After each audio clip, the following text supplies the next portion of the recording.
মাছও আনতে হতো ভারত থেকে, তবে হঠাৎ করেই শুল্কের ধাক্কা স্থবির করে দিয়েছে আমদানি।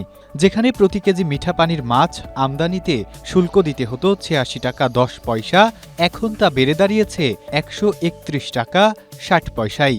অর্থাৎ প্রতি কেজি শুল্ক বেড়েছে প্রায় ৪৫ টাকা ৫০ পয়সা। মাছ আমদানির ওপর শুল্কহার ৪৬% থেকে বাড়িয়ে এক লাফে ৭০% করায় স্থবিরতা নেমে এসেছে আমদানি কার্যক্রমে। বেনাপোল বন্দরে যে পরিমাণ মাছ আসতো ওই পরিমাণ মাছ এখন আর আসছে না। ওই সীমিত দুই এক গাড়ি প্রতিদিন আসছে। আমাদের পোর্টে মাছ আসতো ২০-৩০ গাড়ি, এখন হঠাৎ কমে গেছে, ৪-৫ গাড়ি কি মাল আসছে। স্ট্রবেরি সুপার ডটেড ও ক্লাসিক ভ্যারিয়েন্ট সেন্সেশন জাগুক শিহরণ।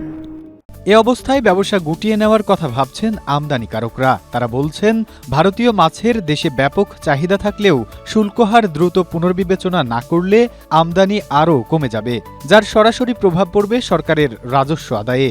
একই সঙ্গে মাছের গাড়ি না আসায় বন্দরে দিনমজুর ও খালাসকারী শ্রমিকদের কর্মসংস্থানও বড় ঝুঁকিতে পড়েছে। আমাদের এখান থেকে আগে অনেক মাছ হতো, কিন্তু এখন সেই অনুযায়ী কোনো মাছ ঢুকছে না। এই কারণে আমাদের সংসার কোনো রকম ভাবে চলছে, আমাদের জীবিকা আমরা নির্ভর করতে পারছি না। বন্দরে যে পণ্য মাছ যে ভারত থেকে আমদানি হতো, বর্তমান সেই মাছ আমদানি কমে যাওয়াতে আমাদের বন্দর শ্রমিক দুর্বিষহ জীবনযাপন করছে। C&F এজেন্ট ব্যবসায়ীরা জানান, বাজেট ঘোষণার আগে প্রতিদিন এই বন্দর দিয়ে ২৫ থেকে ৩০ ট্রাক বিভিন্ন ধরনের মাছ আমদানি হতো, যা নতুন শুল্কহার কার্যকর হওয়ার পর উল্লেখযোগ্য হারে কমে গেছে।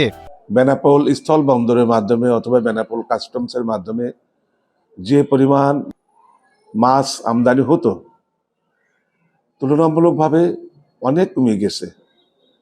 ব্যবসায়ীদের লোকসানের ভয়তে ব্যবসায়ীরা মাছ আমদানি করছেন না। তবে শুল্ক বৃদ্ধির সুদূরপ্রসারী প্রভাব নিয়ে এখনই স্পষ্ট কোনো মন্তব্য করতে রাজি হননি কাস্টমস কর্তৃপক্ষ। আমদানিকৃত মাছের উপরে শুল্ক বৃদ্ধির বিষয়ে কতটা প্রভাব পড়েছে সে বিষয়টি আমদানিকারক আরও বিশদভাবে বলতে পারবে।